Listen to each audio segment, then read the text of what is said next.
انہوں نے فرشتوں سے وعدہ لیا کہ اے فرشتے، اے ملک الموت، تو جب آنے سے پہلے 3 نشانیاں مجھے دے دینا، اپنا قاصد بھیج دینا، اپنا خط بھیج دینا، تاکہ میں تیار ہو جاؤں موت کے لیے۔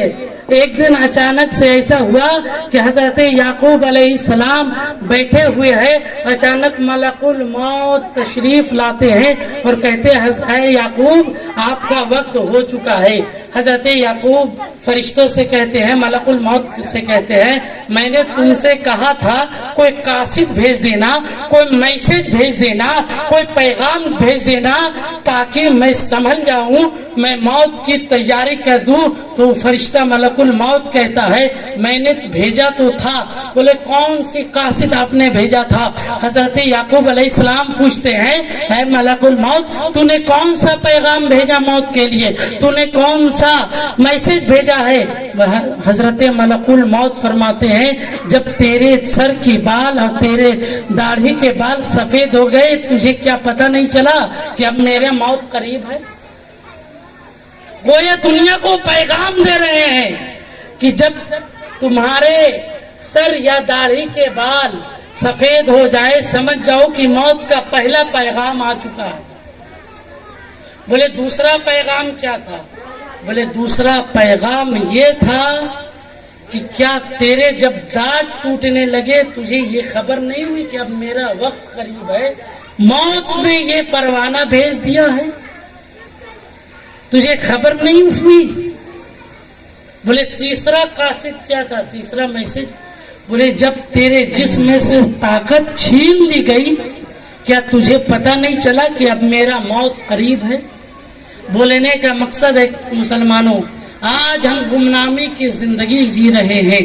اگر ہمارے ایک چیز یاد رکھیں، دنیا میں آنے کا نظام ہے، پہلے دادا آتا ہے، پھر باپ آتا ہے، پھر بیٹا جاتا ہے، لیکن کوئی مائی کا لال یہ نہیں کہہ سکتا کہ پہلے میرا دادا ہی مرے گا، پھر میرا باپ مرے گا، پھر میں مروں گا۔ آنے کا تو رواج ہے، آنے کا جو ہے ترتیب ہے، آنے کا طریقہ ہے، آنے کا ڈیفینیشن ہے، آنے کا طریقہ ہے، مگر جانے کا کوئی طریقہ نہیں۔ اسی لیے بزرگان دین نے فرمایا ہے، ایک واقعہ ہے کہ ایک شخص کو قبر میں عذاب ہو رہی تھی، عذاب جب ہو رہی تھی ایک نبی کا گزر ہوا ہے، دیکھ رہے ہیں بے شمار مارا جا رہا ہے، کبھی پتھروں جو ہے لوہوں سے ہتھوڑوں سے اسے مارا جا رہا ہے، کبھی آگ کے بستر پہ لٹایا جا رہا ہے، کبھی آنکھ میں آگ کی جلتی ہوئی رڈ کو جانا جا رہا ہے، کبھی منہ میں سانپ مسلط کر دیے، منہ سے سانپ نکل رہا ہے، کبھی سانپ ڈنک مار رہے ہیں، کبھی بچھو ڈس رہے ہیں، لیکن وہ بڑے پریشان میں ہے۔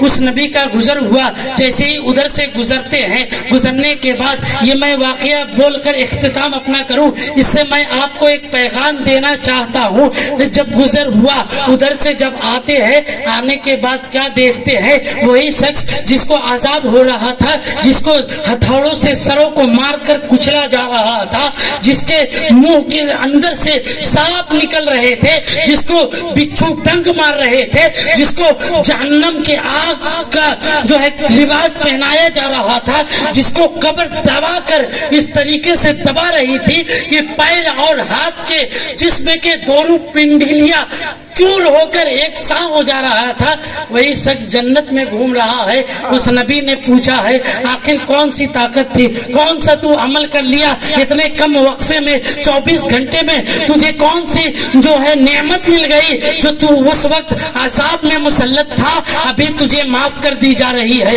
ابھی تجھے جنتی بنایا جا رہا ہے۔ تو وہ شخص کہتا ہے اے اللہ کے پیغمبر، اے اللہ کے نبی، اے اللہ کے نیک بندے، جب میں انتقال کرنے والا تھا بے شک میں بہت بڑا شرابی تھا، میں بہت بڑا جواری تھا، میں بہت بڑا زیناکار تھا، میں بہت بڑا سود خور تھا، میں بہت بڑا گناہ گار تھا، لیکن جب میں انتقال کرنے والا تھا میری بیوی کے شکم میں 4 مہینے کا میرا بچہ پرورش پا رہا تھا، میں نے اپنے بیوی کو کہا اے میرے شریک حیات، اے میری بیوی، اے میرے ہمسفر، اے میری زندگی کے مالک، اے میرے زندگی کے ساتھ چلنے والی، اے یاد رکھ میں نے بے شک دنیا میں بہت سے گناہ کیے ہیں، بہت سے عذاب کیے ہیں، میں بہت سے زناکار بھی میں رہا، جوا کھیلنے والا بھی میں رہا، حرام خوری کرنے والا بھی میں رہا، بے شک میرا کوئی ایسا وقت نہیں گزرا ہے جس سے میں گناہ نہیں کیا ہوں، مگر یاد رکھ میرے پاس کوئی نیک اعمال نہیں ہے، میرے پاس تسبیح پڑھنے والا نیکی نہیں ہے، میرے پاس نماز کی جو ہے بھرمار نہیں ہے، میرے پاس سجدوں کی کوئی دولت نہیں ہے، مگر میں انتقال کر رہا ہوں۔ یاد رکھ میں جانتا ہوں میری آخرت بہت خراب ہے، میری آخرت برباد ہے، میری آخرت جہنم ہے، مگر یاد رکھ میں جو اپنے بچے کو جا رہا ہوں، میرا بچہ جب دنیا میں آئے گا اور 4 سال کا ہوگا تو انگلش میڈیم میں بھرتی کر مت کر، تو اسے بہترین لباس دے مت دے، تو اسے اچھا غذا کھلا مت کھلا، تو اسے دولت اور شہرت کی زندگی گزارنے والا اور بہترین لباس اور بہترین طریقے سے سجا مت سجا، کوئی ضرورت نہیں، مگر میرا بچہ جس وقت 4 سالوں کا ہوگا تو کہیں بھیجنا، مدرسے میں بھیجنا میرا بچہ، تاکہ میرا بچہ میرے لیے دعائیں مغفرت کرے۔ خدا کی قسم میں عذاب میں مبتلا تھا، آج میرا بچہ 4 سال کا ہو گیا ہے، میرا بچہ آج مدرسے میں جا کر حافظ صاحب سے، عالم صاحب سے، مفتی صاحب سے صرف بسم اللہ الرحمن الرحیم پڑھا ہے۔ اللہ رب العزت نے فرشتوں سے کہا ہے فرشتوں یاد رکھو، دیکھ لو جس کا بیٹا دنیا میں رہ کر مجھے رحمان اور رحیم کہے، اس کے باپ کو عذاب دینے میں مجھے شرم محسوس ہوتی ہے، جاؤ اس کے بیٹے کے بسم اللہ پڑھنے کی وجہ سے میں نے اس باپ کے تمام گناہوں کو بیٹے کے بسم اللہ پڑھنے سے اس کے باپ کو عذاب ہوتا ہے۔ جب ایک بیٹا نماز پڑھے گا تو کیا اس کے باپ کو ثواب نہیں ہوگا؟ ایک بچہ اگر زکوٰۃ دے گا تو اس کے باپ کو ثواب نہیں ہوگا؟ اللہ رب العزت قرآن میں فرماتا ہے یا ایھا الذین آمنوا قوا انفسکم واہلیکم نارا وقودھا الناس والحجارہ، اے ایمان والو تم خود بھی بچو اور اپنے اہل و عیال کو بچاؤ اس جہنم کی آگ سے جس کا ایندھن، جس کا خوراک انسان ہے اور پتھر ہے۔ بولنے کا مقصد ہے مسلمان